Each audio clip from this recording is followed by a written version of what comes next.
welcome back to our channel, and today we are going to discuss regarding another video. In this video we are going to discuss regarding the Cognizant recruitment process.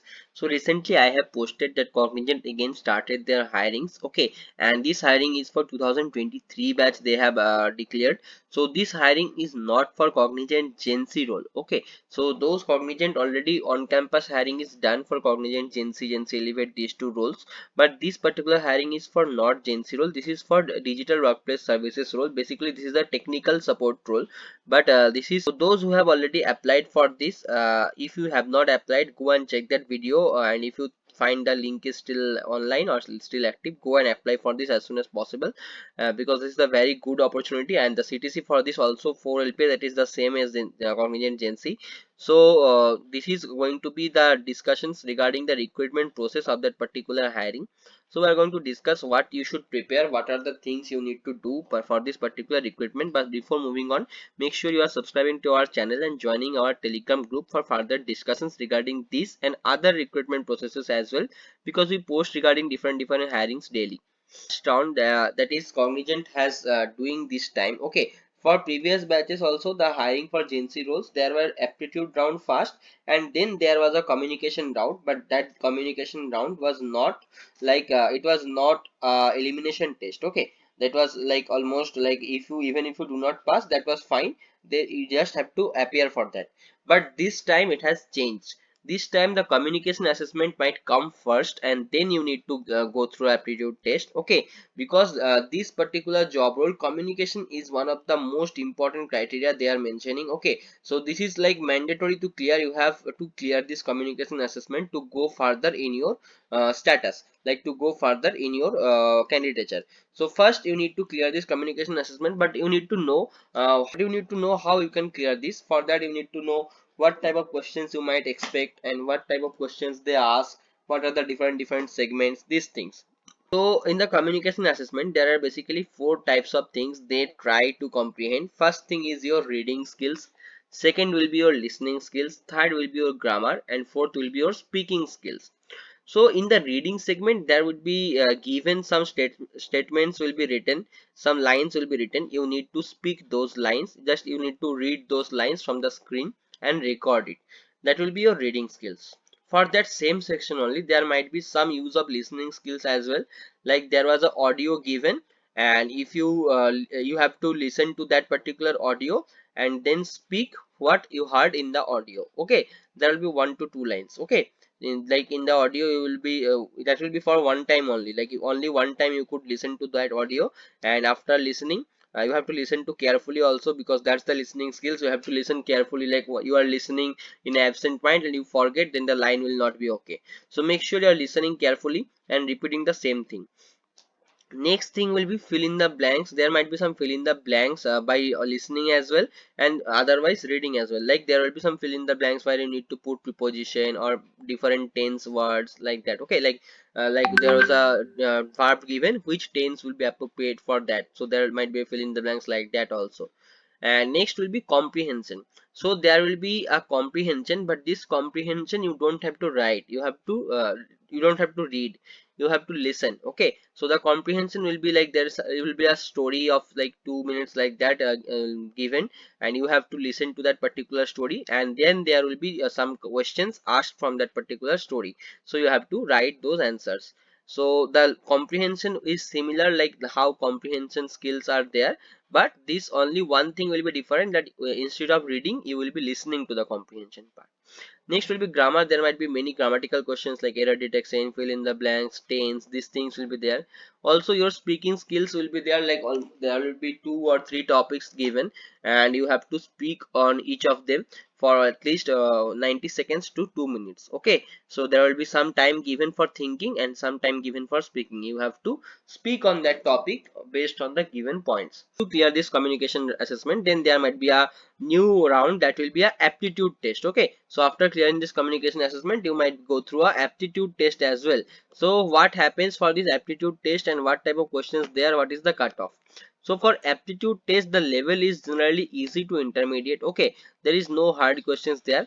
The question level is not going to be the issue. The issue that you have to face is going to be your speed, okay. So there won't be very much time for each question. There will be less time, like almost 1 minute or like that time you will be getting for solving each question. So speed is going to be your main issue.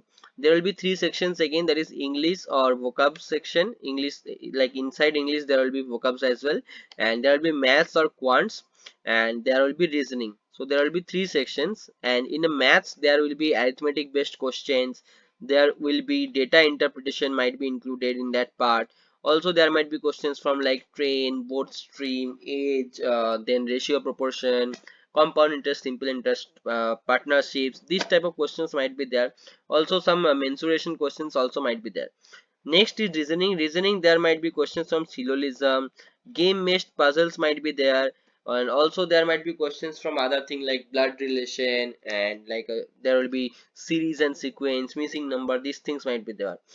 The next will be cutoff. So the cutoff for this particular aptitude test generally goes approx 65 to 75. So let's take a 70% approximate. Okay, so approximate 70% marks you need to get for this clearing this aptitude test, and like there is no negative marking.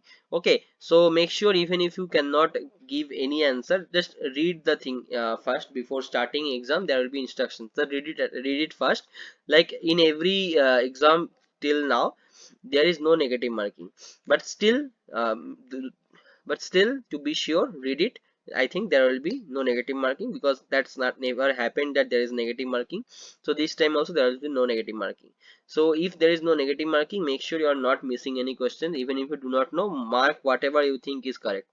The next will be, if you clear both of these rounds, will be interview, and interview is generally very easy to intermediate level. Okay, there is no tough questions, there is no tough codings that are asked. Okay, I'll be discussing the topics by topics what you need to prepare. First will be one programming language you need to prepare. Okay, one programming language you need to prepare very good. Okay, there will be every concept you should know about that programming language. May it be C++, may it be Java, Python, whatever it is. Make sure you know everything regarding that, like different small questions, different functions like that. Okay, suppose you are saying Java, so you need to know regarding the exception handling in Java, why Java is better than C++ and all, why you think Java is better. These things they will ask, like is Java. And the next question will be oops concept. So as I have mentioned again and again in every this interview related videos, that oops concept is one of the main thing that everyone is going to ask you in an interview, because there are thousands of questions that can come from oops. There are many questions that can come from oops concept regarding the four pillars of oops. Okay, four pillars, and they are like types, they are example, concept, everything. And also there might be other questions like virtual function, friend function. There are good chances that these things will be coming, and also there are different questions from the OOPS concept that might come, but make sure you are preparing every one of them with concept and example. Next, there might be a good chance of asking small course, but that will be very small course, like basic course you are learned in your first semester or second semester, like Fibonacci series, okay, and patterns, and also there might be different series, okay, and also there might be like some easy questions that you can do by using two for loops or a for or if else loop like that. Okay, and like basic sorting techniques as well, like that is in the DSA part, basic sortings. Okay, nothing hi-fi. So next will be your resume. Whatever you have written in your resume, make sure you are preparing those, each and every one of those. Okay, even the skills, like other skills you might have written, like leadership skills, or you might have written problem solving skills. For them also prepare one scenario, like they might ask in what situation in your life you have shown leadership skill, give an example like that. Okay, this type of questions might also ask, because there is only one interview and the HR and questions will also be there. So next, you should also prepare the projects you have written in your resume. You need to, like, you don't have to write the whole code or anything. Okay, just make sure you can explain what you have done, which tech stacks you have used, okay, why that tech stacks you have preferred. These type of questions they might ask. Next will be there some situation based HR questions, right, will be there. Suppose they might ask you, like there is a in your group or in your team, you are a team lead, so there is some senior members and they are not listening to your suggestions. What, how you will handle the situation? This type of situation based questions they might ask. Okay, so this is basically for HR round. Okay, not like a technical round, but that is only one interview. Maximum times there is only one interview. They ask technical questions first, and then they might ask 1 2 HR questions as well. So that is the interview round.